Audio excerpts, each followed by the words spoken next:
Welcome to the Rugby Obsession Deep Dive. So glad to be here for this one. Yeah, and if you want to stay ahead of the game with us, make sure to subscribe to Rugby Obsession. Definitely do that. Yeah. You won't want to miss what we're tracking. Right. So today we are incredibly excited because we're doing a rapid-fire, sub-10-minute deep dive. We are getting right into the tactical, behind-the-scenes evolution of modern rugby. Which is where the real game is played, honestly. Exactly.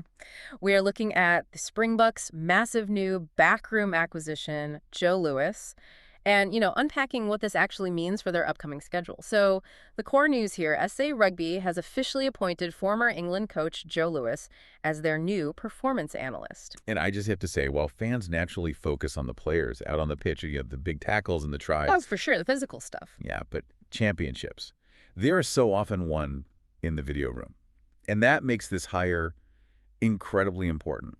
Right. We know what happened, but to really grasp the impact, we kind of need to understand the weapon that the Springboks just acquired here. Oh, absolutely. I mean, Joe Louis has a formidable CV. Just looking at the facts, he served as England's head analyst from 2017 to 2021. Wow, that's a huge chunk of time. It is. And then he was their senior analyst from 2022, right up through the recent Six Nations. And it's not just England, right? He's got all this other experience. Like he was with the Scarlets, the Ospreys, he was the Wales national age grade video analyst. Yeah, and don't forget, he was the head analyst for Taranaki Rugby Football. Right. Plus, his academic pedigree is pretty wild. He has a master's in performance analysis from Cardiff Met and a sports management degree from the University of South Wales. Which is just a massive foundation to build on. Okay, let's unpack this for a second. Bringing Joe Louis into the Springbok camp, I mean, it feels like a major tech company poaching a rival's top developer. Ah, that's actually a perfect way to look at it. Right, because you aren't just getting the person, you're getting an entire library of top-tier international intelligence. Yeah, and what's fascinating here is how Lewis's background bridges these completely different rugby philosophies. How do you mean? Well, think about it. He goes from the developmental focus of the Welsh age grade systems, right, all the way to the absolute pinnacle of English international rugby. Oh, I see. So he's seen it all. Exactly.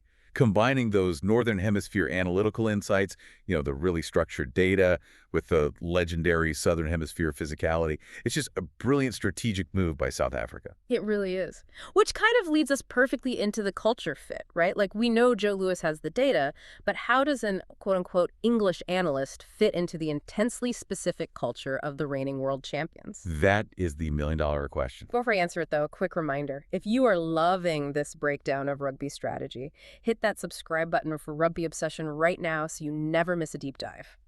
You definitely want to stick around for this analysis. Absolutely. So looking at the facts, head coach Erasmus is fully on board.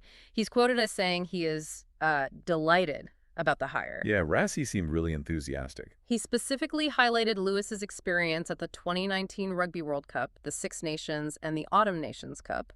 Rassie boldly stated that Louis will slot into our setup seamlessly as they prep for the 2027 World Cup. Seamlessly is a strong word there. Right, and here's where it gets really interesting to me.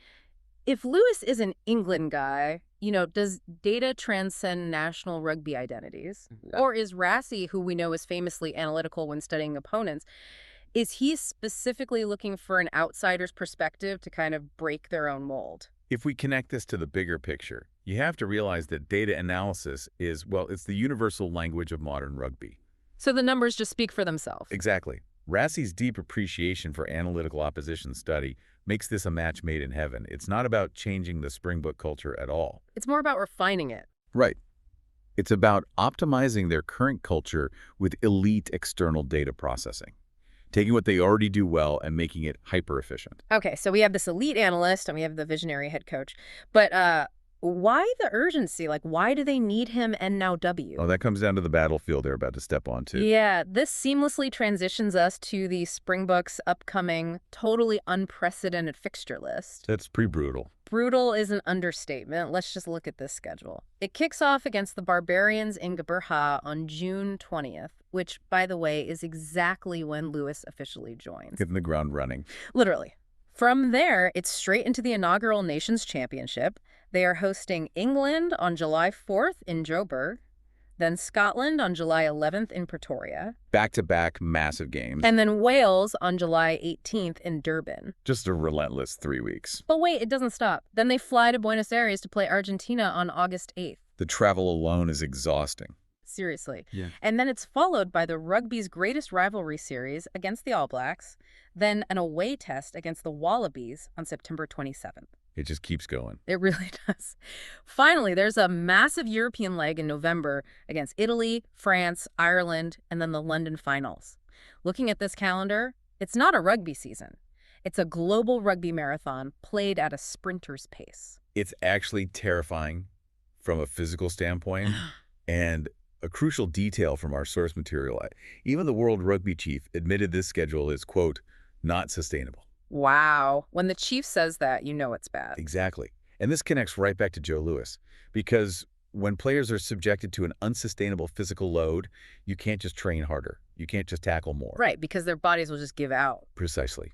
The only way to survive and to win is through hyper-efficient world-class performance analysis. So he's there to manage the load. Yes, manage the load, study opponents incredibly quickly between these short turnaround times, and find those tactical shortcuts on the field.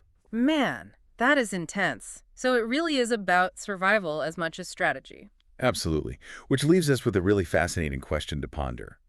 As the Springboks embrace this highly analytical, data-driven approach, with hires like Louis to navigate this impossible schedule, Yeah. will we see a shift in their traditional hyper-physical style of play towards something more surgical and calculated? Oh, wow. So like weaponizing the data instead of just relying on pure muscle. Exactly. It could redefine how they play the game heading into 2027. That is such a compelling thought. And we want to know what stands out to you about this massive coaching hire. Do you think Joe Louis is the missing piece for the 2027 World Cup run? We'd love to hear your take on this. Yes. We want to hear your thoughts and opinions, so drop a comment and let's keep the rugby conversation going. It's going to be a wild season, that's for sure. It really is. Before we go, remember to subscribe to Rugby Obsession. Thank you for listening to the Rugby Obsession Deep Dive, and we'll look forward to you listening to our next episode.